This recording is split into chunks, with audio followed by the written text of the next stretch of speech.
Hello friends, welcome to KS butterfly YouTube channel. இன்றைக்கி நம்ம என்ன பார்க்க போகிறோன்னா வாழைக்காய் சுக்கா. அதுக்கு தேவையான பொருட்கள் பூண்டு, வாழைக்காய், கருவேப்பிலை, மிளகு, சின்ன வெங்காயம், சீரகம். இதை வச்சே நம்ம பண்ண முடியும். ஃபஸ்ட் வாழைக்காய் எப்படி கட் பண்ணணும்னா நல்லா சின்னசாக சுக்காக்கு ஏற்ற மாதிரி கட் பண்ணிக்கணும். அடுத்தது எண்ணெயை நல்லா காய வச்சுட்டு அதை மஞ்சள் தண்ணியில் போட்டு ஊற வைக்கணும். அப்போ தான் வாழைக்காய் கருப்பாகாமல் இருக்கும். அப்புறம் வாழைக்காவை எண்ணெயில் வறுத்துட்டு நல்லா ப்ரௌன் கோல்டு ஆகிற வரைக்கும் வறுத்துட்டு கொஞ்சமாக உப்பு போட்டு, அப்போ தான் வாழைக்காயில் உப்பு ஏறும். இதை நல்லா வறுத்துட்டு கொஞ்ச நேரம் தட்டில் அடுத்தது நம்ம மிக்சியில் என்னென்ன அரைக்கலான்னு பார்க்கலாம். அடுத்தது சின்ன வெங்காயம் ஒரு 10, பூண்டு, மிளகு, சீரகம், கருவேப்பிலை, இஞ்சி ஒரு துண்டு,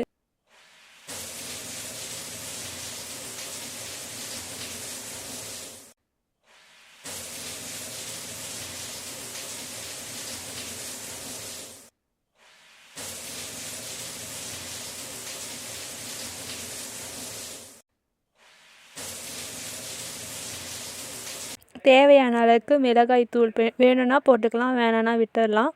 அடுத்தது அதெல்லாம் பாதியமாக அரைச்சிக்கிட்டு வாழைக்காய் வறுத்த எண்ணெயிலே கொஞ்சம் கடுகு, கருவேப்பிலை போட்டு நல்லா கிண்டி விட்டுட்டு, அடுத்தது நம்ம அரைச்சி வச்ச மசாலாவை எடுத்து மெதுவாக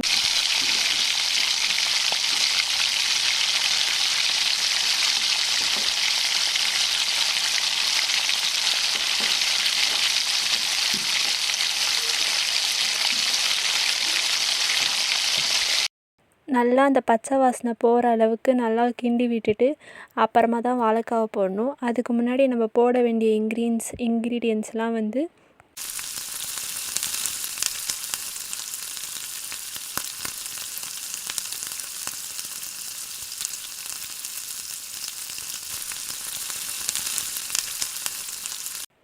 கரம் மசாலா, மட்டன் மசாலா, சிக்கன் மசாலா,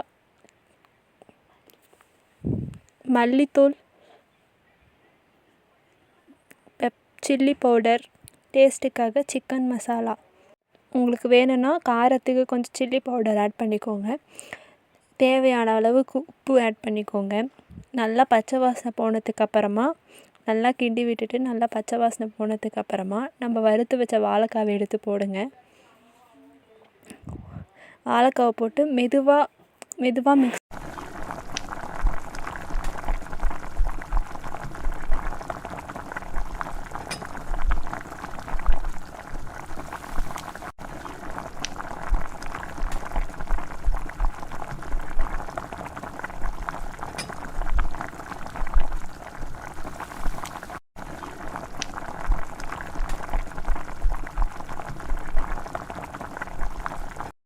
மெதுவாக கிண்டணும். அப்போ தான் வாழைக்காய் உடையாமல் நல்லா இதாகும்.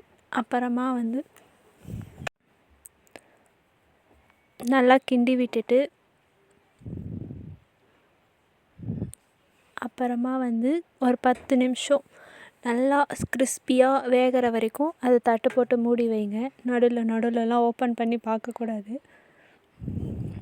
அப்புறம் எண்ணெய் பத்தலைன்னா கொஞ்சம் எண்ணெய் ஊற்றி விடுங்க. நான் எடுக்கிற மாதிரி கடாயை அடியிலேருந்து தான் எடுக்கணும். பாதியிலேருந்து எடுத்திங்கன்னா வாழைக்காய் உடஞ்சி நல்லா இல்லாமல் போயிடும்.